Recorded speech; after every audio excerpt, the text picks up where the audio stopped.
everyone, and welcome back to the Positive Veterinary Dentistry podcast, where we bring you real-world conversations about the future of veterinary dentistry and oral surgery. I'm your host, Benita Altier, licensed veterinary technician specialist in dentistry. Today's episode is one that I think every veterinary professional has encountered struggling with. Oral tumors and our veterinary patients, and more specifically, how do we truly understand what we're dealing with? How do we avoid making assumptions too early? And how do we guide our clients with confidence, even though we don't have all of the answers yet? Because this is one of our biggest themes and struggles, we're going to explore this today in more depth so that we can get some cutting edge information from an expert in the field. So today, I'm honored to welcome Dr. Stephanie Goldschmidt. Dr. Goldschmidt is an assistant tenure-track professor in dentistry and oral surgery at the University of California at Davis. She completed her residency at the University of Wisconsin-Madison, where she also earned her undergraduate degree in animal science. She received her veterinary degree from the Royal School of Veterinary Studies at the University of Edinburgh in Scotland, and then went on to complete a rotating internship at the Veterinary Medical Center of Long Island. Following her residency, she spent 5 years as a clinical assistant professor at the University of Minnesota. She's also completed a fellowship training in both oral medicine at Penn Dental School and oral maxillofacial surgery at the University of California at Davis. Her subsequent specialty is subclinical, you have so many credentials. There's a lot of specialties here. I know. I've been very busy. I often describe you as an overachiever. Okay. Yeah. Her subspecialty, clinical and research focus, is oral oncology with a particular interest in improving treatment paradigms using theranostic agents. So, Dr. Goldschmidt, welcome to the show. Thank you for having me. Of I appreciate course. it. Yeah. So excited to talk to you today. It's been a while since we worked together in person, but when we've taught classes to veterinarians out there in the world, it's been really fun to get to know you and to experience your level of expertise, knowledge, and your teaching style. You're such a great teacher and have so much to bring to the profession. I'm really excited to have you here today so that we can work together to bring light to this topic that I know you're really passionate about. I let my guests always pick the topic that they want to talk about because we all have our passion projects, and you've done a lot of research in this field at UC Davis and otherwise, and also being a oral maxillofacial surgeon, have a lot of expertise and treatment options that can potentially extend the patient's quality of life. So before we get started, I always at my podcast here have a question my last guest left for my next guest. So the last guest was Dr. Sandra Manfra-Moretta, and she asked you, what is your favorite maxillofacial surgery to perform, and why is that your favorite procedure? Oh, I knew she was going to ask this. My favorite is an exonteration case, which means like a big caudal maxillectomy and then removing all of the contents behind the eye.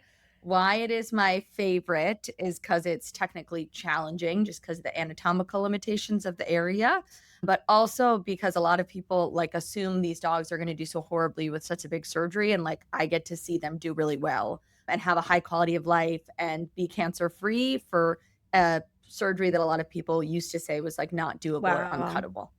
So that's why. Do you feel like that surgery has become not commonplace? Because I know this is only performed at your level with your level of training and expertise in oral maxillofacial surgery. But do you think that this is becoming more common at your level to perform such a seemingly undoable surgery? I do. And I think that what's shifting is like a lot of people used to be like, oh, we can't do it. The dogs, it's not fair. The quality of life is so poor. And then now that more of us are doing it and other people are seeing it and they're like, oh, this dog got up the next day and ate breakfast and is playing and eating and doing great. It's starting to shift like what is possible and what, like, it's always very hard with oral cancer surgery. We always need to balance the ethics. Just because we can doesn't mean we should. Right. But I think that now we're seeing that these surgeries, they do so well, so more people are doing all you them. need to do is have some case examples where you see success. And I have always said the animal's going to choose to live. They're going to choose life. And if we have the ability to give that to them and we can, like, why not? And just seeing Mhm. their behavior in that they just want to play, they just want to eat, when they Yeah. just want to be feeling well and wanting to interact with their owners and families. So that's amazing that you're able to do things like that. And medicine and veterinary specifically has come this far for these patients. Yeah. I would love to see more information about that because I didn't even realize that's something that we're doing in vet medicine. Yeah. Yeah. So Yeah. when we think about general practitioners and what they've been taught in veterinary school and what they've encountered out there in the real world, from the research that I've read that you helped to publish in JAVMA, we may really be under treating oral tumors and not working them up as we should early on, given the most current information that you have. So, what should a general practitioner be thinking when they see something in the mouth that they're suspicious of? What should their first steps be without making assumptions based on the way the tumor appears visually? And what do you think that they should be thinking? Yeah. So I think a big misstep is that we look at something and we're like, oh, it's benign or oh, it's nothing. So definitely a biopsy is essential. I have been tricked before where something looks really boring and is a fibrosarcoma. So the order of when you do the biopsy, I think depends on the conversation with the client, right? Some clients say, I want to get a biopsy or cytology, which can be diagnostic sometimes. It often is not. The mouth doesn't exfoliate that well. It's not wrong to try, but to get an initial answer so that they can then say, okay, I want to stage or not stage. Once we know a tumor is malignant, staging is a non negotiable because it's really going to change how we treat these clients, the amount of time we're going to get with surgery or other treatment, and how they make those decisions. So, staging in general at a GP level definitely should include chest x rays. That's going to definitely let us know if there's anything scary happening in the chest, and then checking the lymph nodes from the mouth. The way that it drains the lymph nodes is a little unpredictable. So it can sometimes go to either side. It can also sometimes go to deeper lymph nodes. But I would say a great baseline is both mandibulars, which we can palpate easily. So getting chest x-rays, mandibular cytology can give us a good first line picture of what's happening. And it depends on the client. Some say, I don't want to do a biopsy if there's chest meds. So you do your x-rays first. Some say, I don't want to spend the money for x-rays and a workup if we found out it was gingival hyperplasia. So some want to do a biopsy first. And I think it's just laying it out for everyone and seeing which way they want to go. But a big problem that I think I see the back end is for years they said, oh, it's nothing, it's nothing, it's nothing. Wait till it's huge. And now we've missed our window, or maybe there's still a window, but it's so much higher morbidity. So I think underlying the importance of a diagnosis early to clients is really Yeah. important. And we don't want to get to the point where we have to send a patient to you for a really radical caudal maxillary surgery. I know it's your favorite, but we don't want to get to that point. And from reading your published Yeah. works, it really seems making assumptions really leads us down the wrong path. So a couple of things that stuck out to me was, one, just because it's small doesn't mean it's nothing, right? And then Yeah, totally. two, because it's large doesn't mean it's something really bad, right? So there's just so much more information that we need before we can decide. And also looking for spread to the lymph nodes or elsewhere. We definitely don't necessarily just depend on palpation of those lymph nodes because that doesn't really, it can also deceive us as well. So where do you think some of those types of things could help drive a practitioner to, I guess, be more thorough right up front and to use the right Mhm. words to get the client to understand specific steps that would be ideal versus them just saying, well, I don't think it's anything, or it's small, let's wait and see what happens. Because that client's always going to err on not spending money or not putting their pet under anesthesia, right? Yeah, totally. I think that's something that someone once told me when I was early in my career was like, clients are going to do what you suggest is the better option. So, like, when you come in the room and you're like, oh, I see this mass, but it's probably nothing, but we should biopsy it. Of course, they're not going to want to biopsy it now, right? Like, you just told them that you don't think it's anything. So I normally go in and I say, we see this oral mass in the mouth. We can see things that are benign or malignant. I think this is most likely benign, but the only way for us to know and to properly give prognosis and treatment recommendations is to get a sample. And that is what I would strongly recommend. And like you mentioned, we know that 40% of palpably normal nodes harbor metastatic disease. So normally once you tell an owner that, like, because the first thing they'll say, oh, I want to sample the lymph node. Oh, but they weren't big, right? And then I just explained to them, yes, but like we know that palpably normal nodes are very likely to harbor metastatic disease. And that would vastly change our prognosis and maybe means that you don't want to treat or you just want to palliate. So it's a very important piece of information to have and definitely could change our treatment plan. The other thing we talked a lot about in that paper, which I feel like it's a good time to bring up now, is even when a tumor is benign, like the odontogenic tumors, the ameloblastomas, we do still recommend screening, we call it, instead of staging, because these dogs are old and often we'll pick up other incidental things. So especially on the abdominal ultrasound, we recommend that for every patient. And we're really not looking for Mets. We're looking for, is there a mucocele? Is there another tumor that might prevent us from wanting to do a maxillofacial surgery? And the likelihood of finding that is low, so 9% to be exact, but that's 1 in 12 dogs, right? And if it's your dog, it's 100% that makes a of the big time. difference if it's your dog. So we have to think about that, I think, with every single patient, because we can think, well, statistically, this is their baby, Yeah. and we don't want to take a chance, and we don't want to minimize the impact that would have on them and their relationship with their pet, or just being able to have their pet in their life, or their pet having a life that's good quality. Exactly. And that's how I approach it, is I offer them the Ferrari, which would be, regardless of what type of tumor it is, anything that is truly a tumor, and we're going to be doing a surgery, benign or malignant, full essentially screening. So making sure we're not picking up anything else incidental that might preclude us from wanting to move forward. And we know that when we do all four, like we do a head CT, we chest the lymph nodes, the chest and the belly, there's a 1 in 4 chance we'll find something.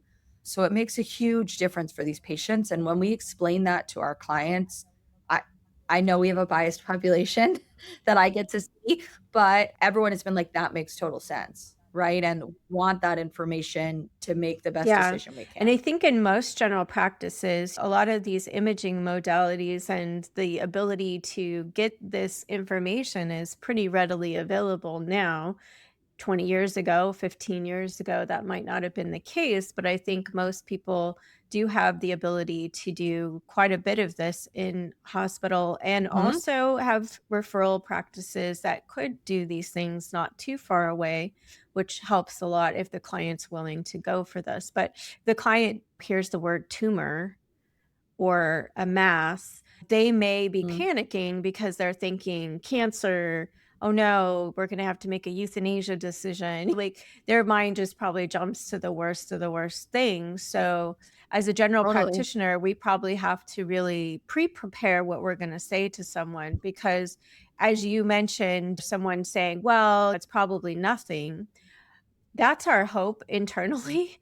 But when we say that out loud, I think we're really minimizing the sense of urgency to that client that, you know what, this could have been percolating in the mouth for a long time. And because of the fact that we don't anesthetize these animals frequently enough, we often find something while they're under anesthesia for something else, or when they're under anesthesia for a routine dental procedure. So it's incidental finding.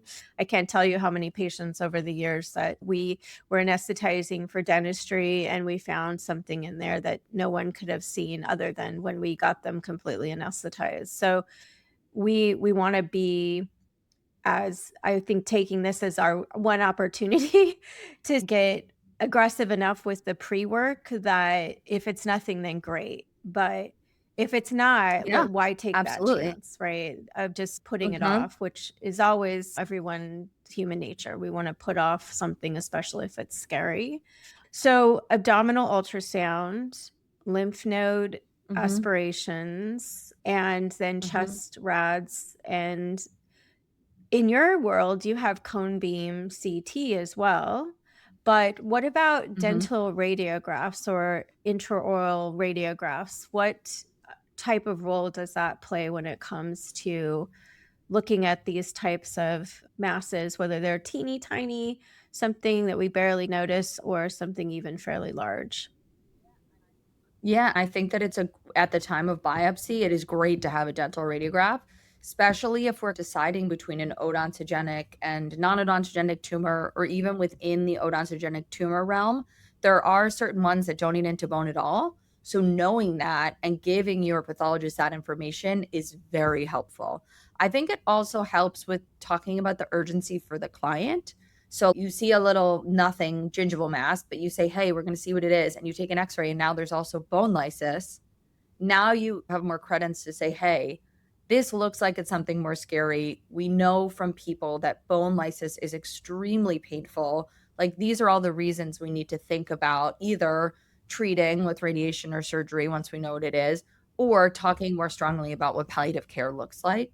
So I think having dental radiographs, if that's something you can do at the time of biopsy, is Okay. excellent. And if we're going to be putting them under anesthesia, then obviously, if they're under a general anesthetic, we could definitely take the radiographs. And like you said, giving that information to the histopathologist along with the other samples and information.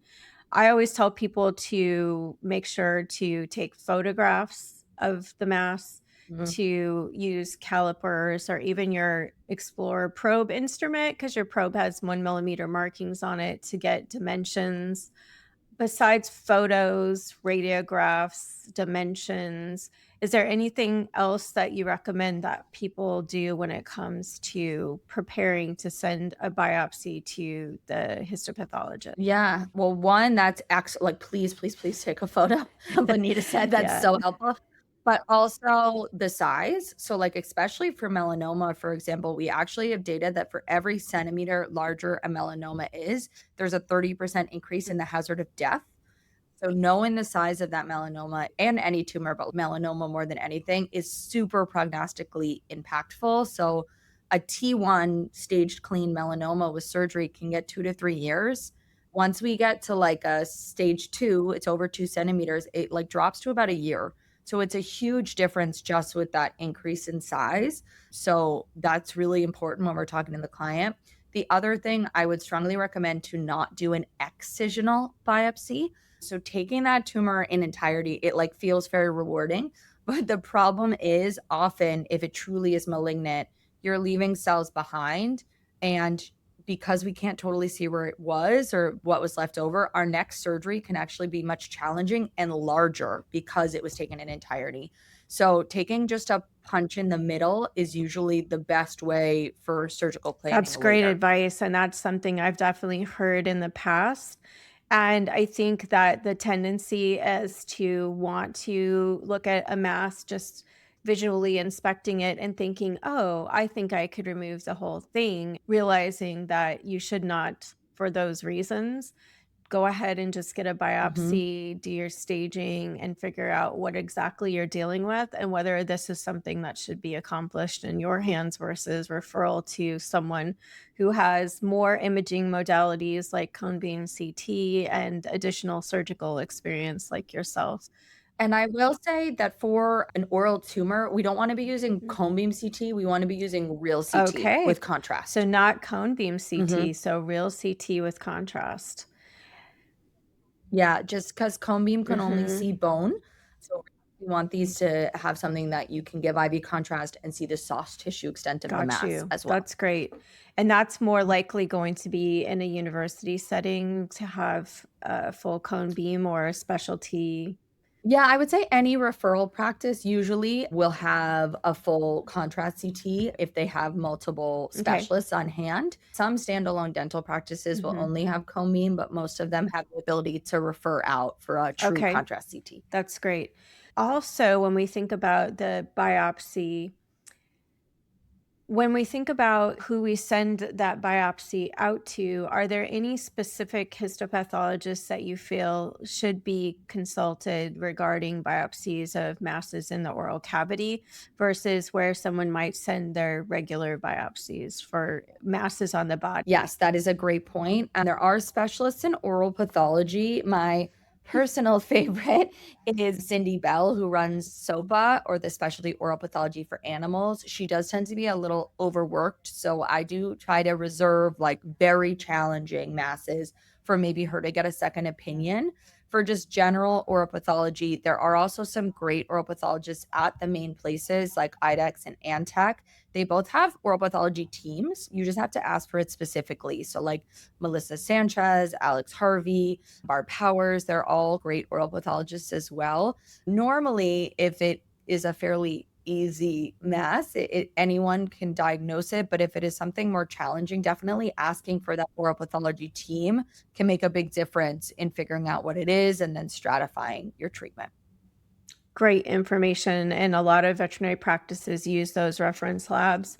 And those would be the people that they need to specifically try to designate for that particular biopsy, especially if they're really concerned that it could be something more aggressive or difficult to diagnose, I would assume. Mm-hmm. Yeah. And I think it's very easy. Like, I think when you send it in, you just check, like, I want this to be looked at by the oral pathology team.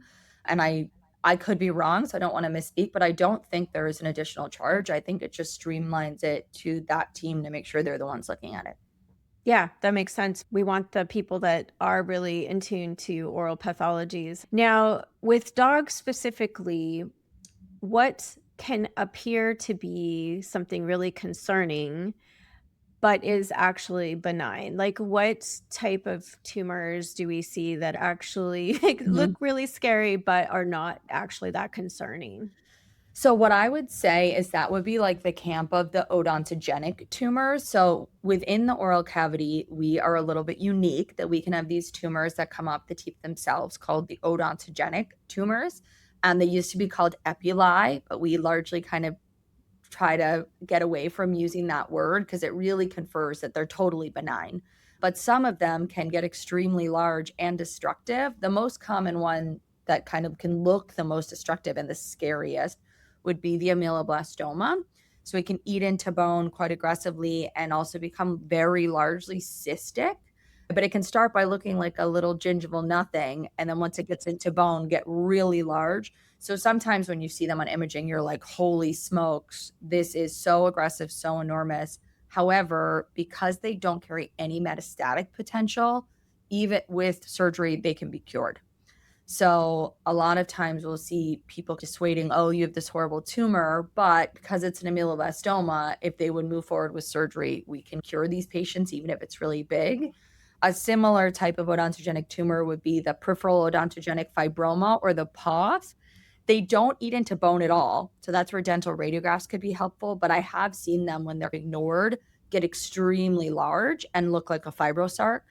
Right. And this is one of those things where a biopsy would tell us this is not a fibrosarcoma. We can cure this dog with surgery. And for POFs, we don't even need a margin. It literally is just removal of the mass itself, and they can ride off into the sunset. Which is what we want them to do, right off into the sunset. Happy dogs. Are these odontogenic tumors often occurring in younger dogs, or what age group do we often see these? Both POFs and ameloblastomas we tend to see in middle-aged dogs, but both have been reported in young dogs as well. The odontogenic tumor we see primarily in young dogs are odontomas, which are the type of odontogenic tumors that make teeth.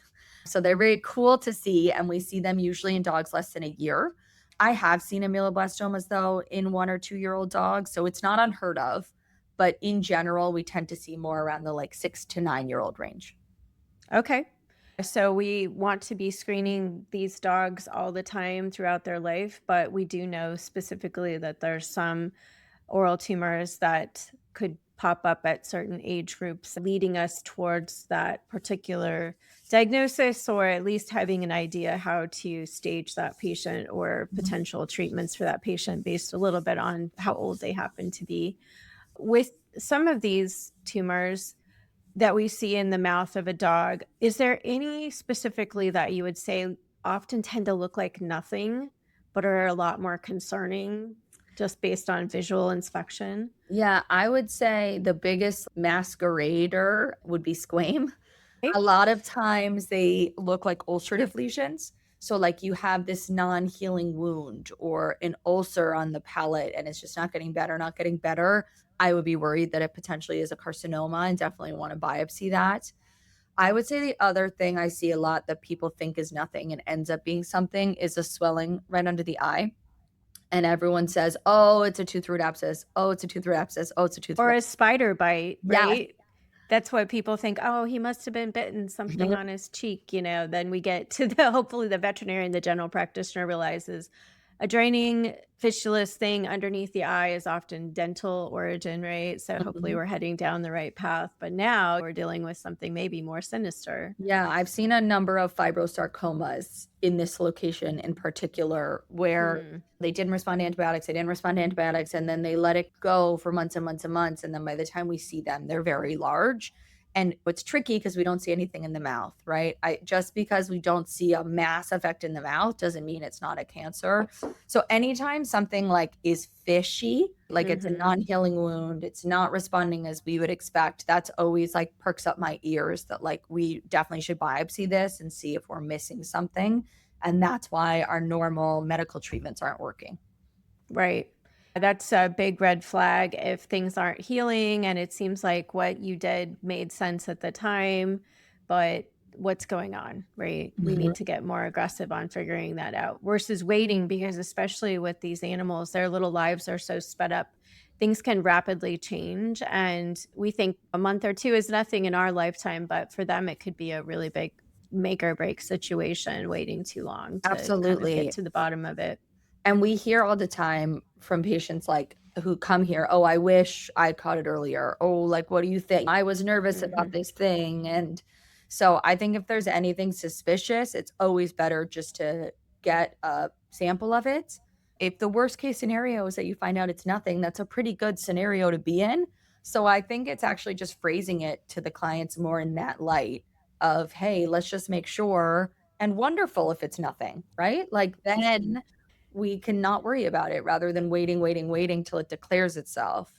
Yeah, good news is good news. Yeah. So I always heard about there was some specific oral tumors that would displace teeth or Mm. move teeth out of the way, and some where they don't do that. So can you explain a little bit better for me? Like, why would an oral mass cause teeth to move out of the way versus stay in place? Yeah, so the thought process behind it is that like slowly growing masses like POFs, which don't cause bone lysis but will grow, can slowly move a tooth versus aggressive oral mass that is extremely lytic will eat into the bone and then the teeth will be mobile.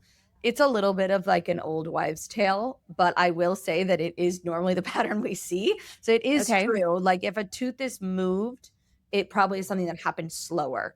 I don't think it totally means they're benign or not because 'cause I've seen a fibrosarcoma also move teeth, but it means that Mhm. there's a mass that is growing that isn't eating the bone away, versus if teeth are mobile, the bone is being eaten away, which usually means it's happening faster, more aggressively. Exactly.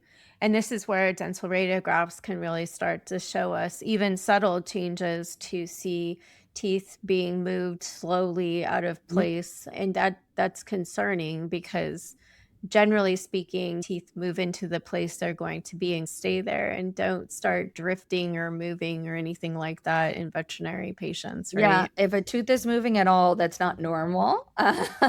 In Mhm. humans, our teeth move with time. We have different fibers than dogs, and so in dogs, even when teeth are extracted, teeth shouldn't shift. So if a tooth is shifting, it means something is growing or pushing it. If it is happening slowly, it might be that it is not a fibrosarcoma, it might be more of a POF, but it's definitely reason to look for imaging. Teeth in dogs are a natural retainer, basically, right? When they are in occlusion versus with people, we have different occlusal forces as well, which can cause that to happen if teeth are extracted and now there's a gap, right? Mhm. So, very fascinating between humans and dogs.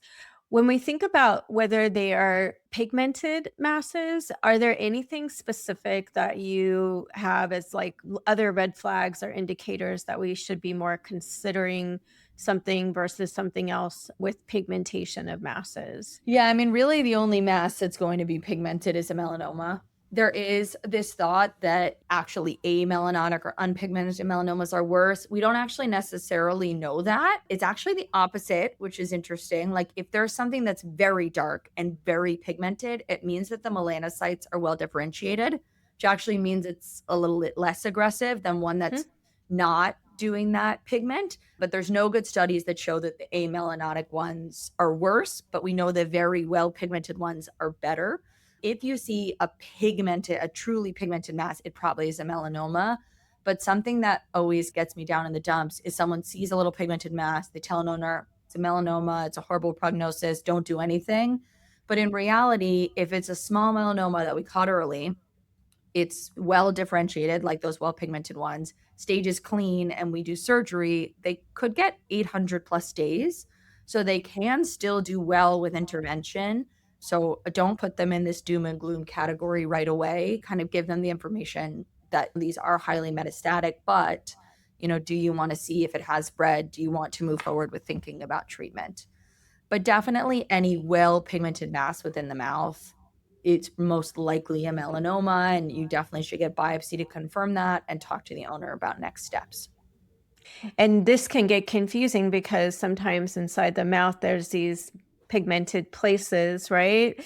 And especially owners, they don't often look in their pet's mouth that carefully. So they might think, oh, is that something new? Or has he always had that dark spot right there? So definitely not taking that and just discarding that information. We should be looking at it. But I assume if it's a mass, it's not going to be just normal tightly attached gingival Yeah. tissue or mucous membranes. It's going to be a different texture or raised or rolled or something else that would clue us into that we should be looking at it as more of an isolated area versus something that's just part of the normal anatomy, Yeah, right? absolutely. It's normally not, it's very not impossible, but it's very rare for melanomas to be flat, like truly just like a pigment in the mucosa.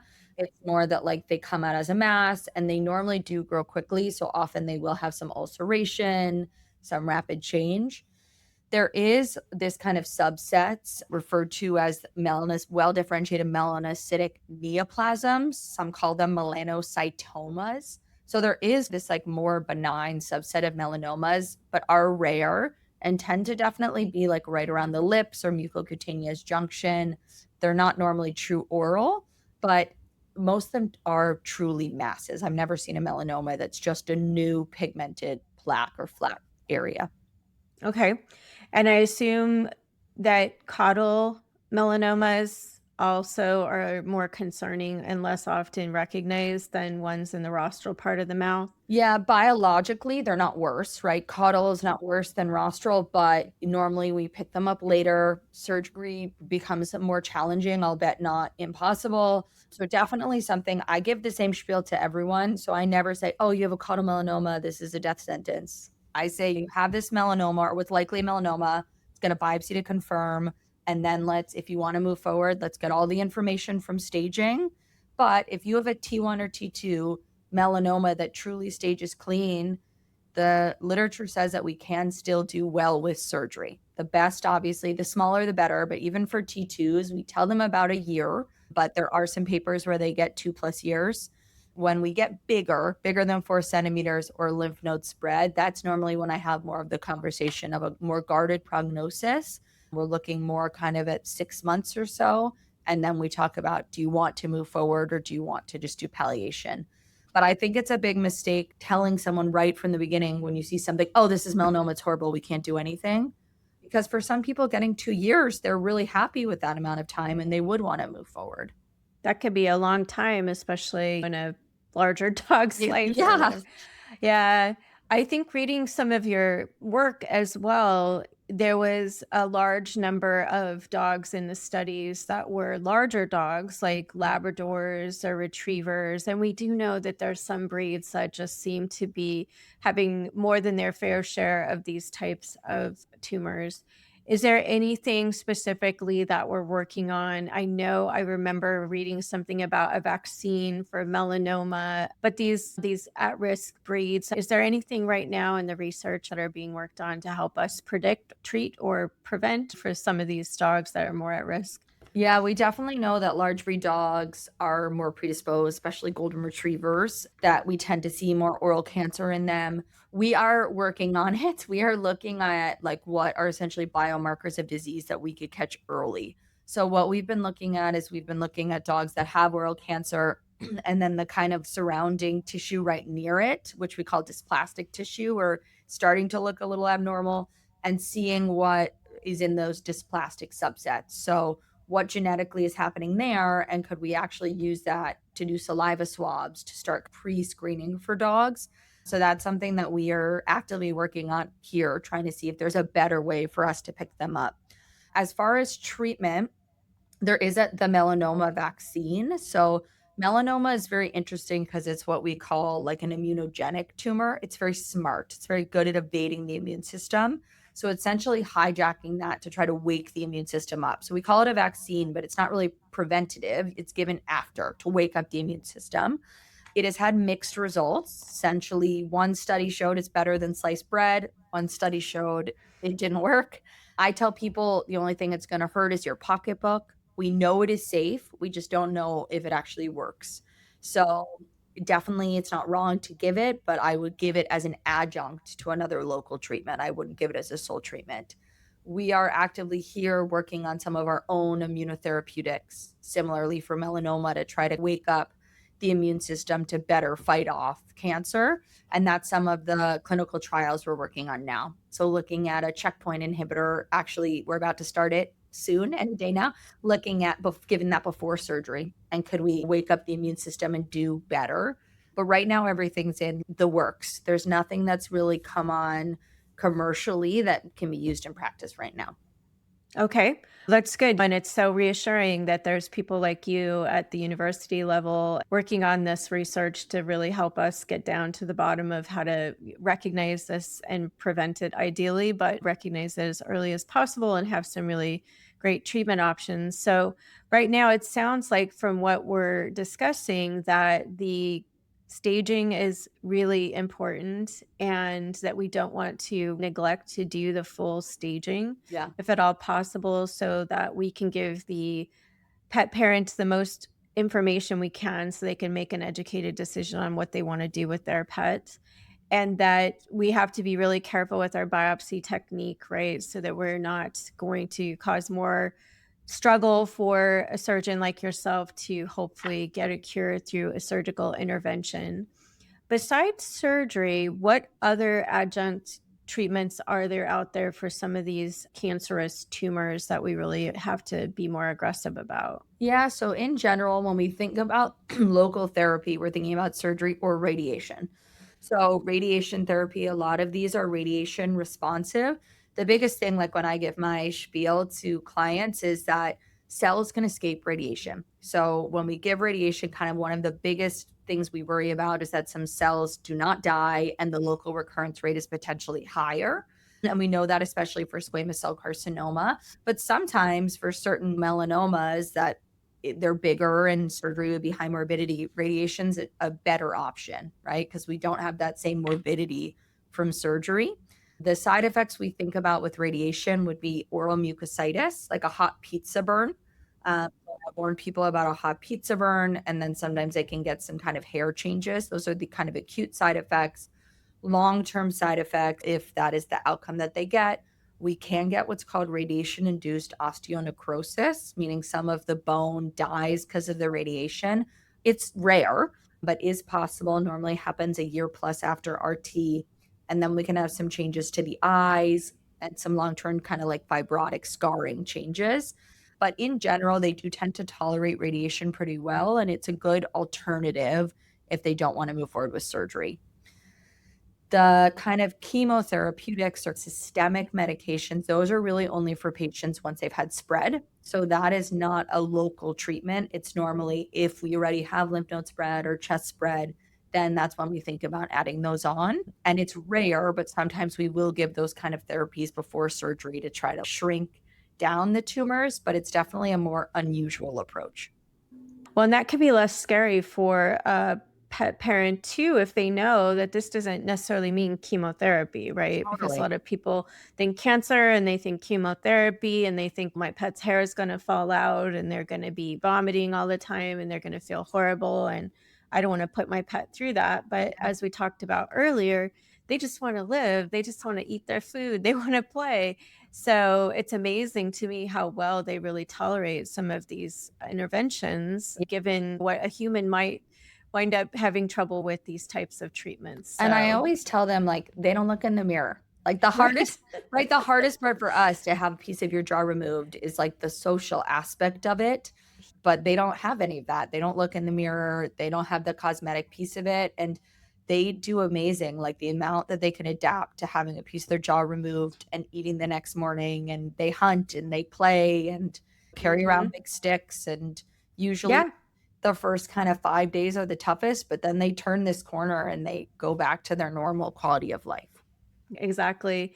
They probably get more sympathy and more Yeah, pets and more hugs, right? Because they're like, oh, buddy, exactly. what's going on with you? And more people paying attention to them. So they probably enjoy that extra Extra TLC. attention. Yeah, Yeah. a little extra TLC.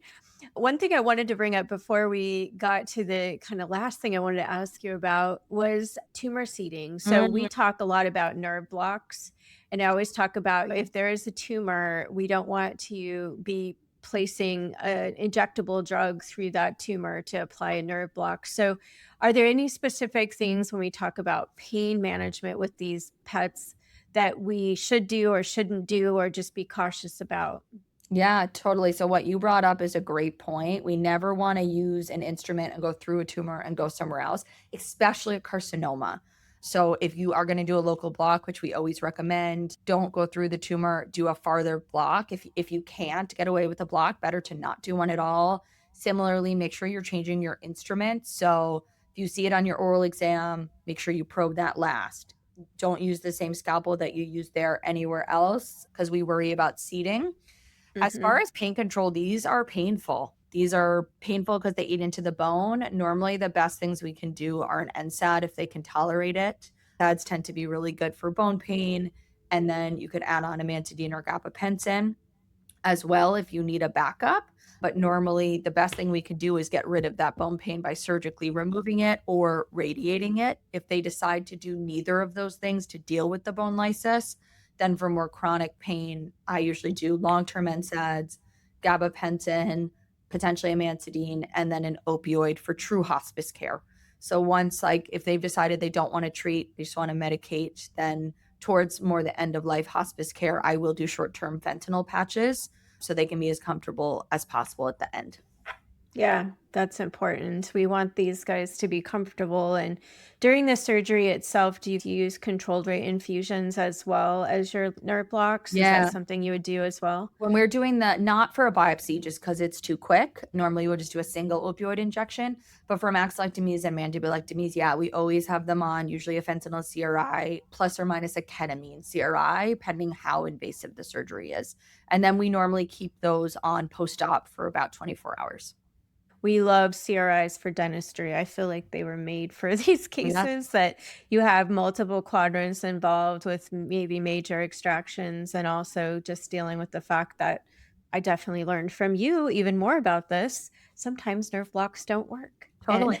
Yeah. I'm like, but why? Yes, but sometimes they just don't work. Yeah. They just yeah, they like you said, metabolic alteration of the tissues, right, can Yeah. really interfere with the ability for those nerve blocks to work for our patients. So we have to have other potential ways of dealing with not only intraoperative pain, postoperative pain, but then maybe even longer term when it comes to these patients having some major surgery. Yeah. Totally. So one word that was coming up in your literature that I was unfamiliar with is Theragnostics, theragnostics? theragnostics.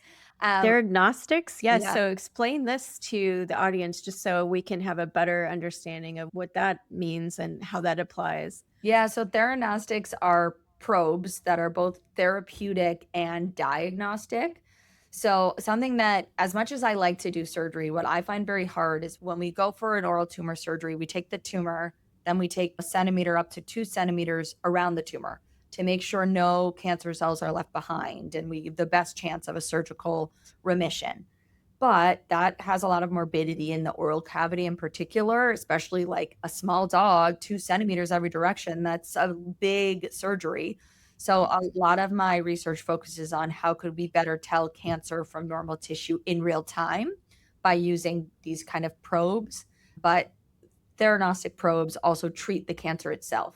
So they have some sort of anti-cancer killing, but also help us guide in the OR. So that's what most of my current research focuses on. That's great because we don't want to have him lose a larger amount of his face if we could just pinpoint where the treatment needs to be applied. So rather than ruining the whole neighborhood, you're actually just hitting the one place, the house where the tumor lives, right? Exactly. Yeah. Yeah, that's really exciting and neat that you're doing more research into how we can expand upon this concept and really be able to improve staging and margins and targeted therapy for all of our patients that we need to work on. And so this isn't just a dog thing. I'm assuming we're talking any animal.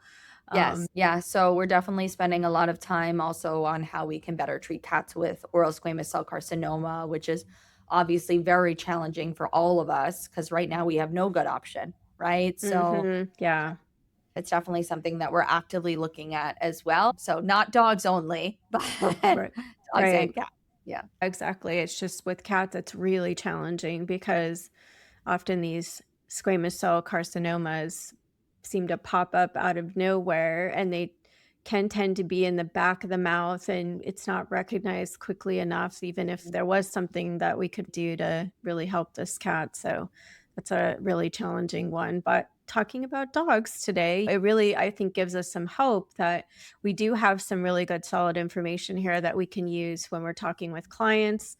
Thank you so much for your scripts and things that you would say to the clients once they present to you at a high level there at UC Davis. Even in a general practice setting, I think it's so incredibly important that we understand the words that we say and what we do really can make or break the situation for that pet. It could be life or death. They could decide that they're just going to euthanize, even though maybe that wasn't necessarily the option that would have really helped that animal for short term or longer term without really too much heavy lifting, honestly, or at least getting the information to make an educated decision so that Yeah. these clients aren't jumping to conclusions and their pet has a death sentence and there's nothing they can do. So it's great to remember that.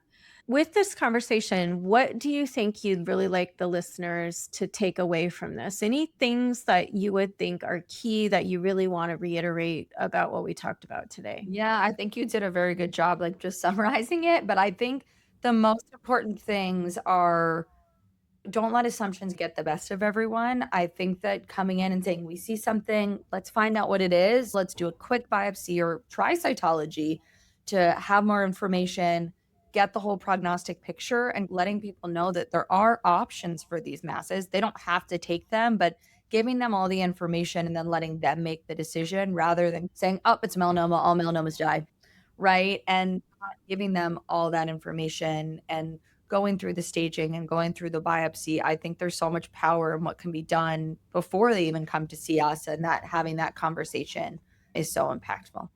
Very important advice and things that the DVMs out there in general practice will really be able to take away. So we're going to link these two papers, part 1 and part 2, that were published in JAVMA in the show notes. And if there's anything else that you think would be relevant, we can certainly add that to the show notes as well. They can find you at UC Davis doing all your great work there with the team and doing your research, which we'll watch for more publications and updated information from your work there at UC Davis to help guide our clinical decision making, because that's what this podcast really is about, bringing really up-to-date clinical information and relevant topics to general practitioners, veterinary technicians, and teams out there in the world, because we sometimes just don't have a lot of time to dive into the research, but having more of a concise conversation about it today could really help spur on some curiosity to want to learn more, and then don't jump to conclusions for these patients so that we can hopefully slow down and get the prognosis figured out and figure out what we're dealing with before we just jump to something really devastating for this patient. And they're people, right? Mm-hmm. Yeah. So before we sign off today, you get to leave a question for our next guest. So did you happen to think of a question that someone like yourself or a veterinary technician like myself would be able to answer? I was going to ask, what is the favorite animal you've ever treated? Okay. Yes. What is your favorite animal that you've ever treated? Yeah. Perfect. So that question will go to the next guest. So watch for that answer. So I'll have to start listening to the podcast. There you go. So you can listen for the answers and the questions as they come along. Yeah. So thank you so much today, Dr. Goldschmidt. I really appreciate you being here and bringing your expertise. And for the listeners, thank you for being here to listen to the Positive Veterinary Dentistry podcast. We really appreciate you listening. Please like, subscribe, and share, because we're trying to make sure this information, which we feel is so vital to our general practitioners, gets out into the world. I'm sure you have other veterinarians and friends that would be interested in this information, so please share this episode with them. And until the next episode, keep doing positive dentistry, listen in, and we'll see you next time. Thank you.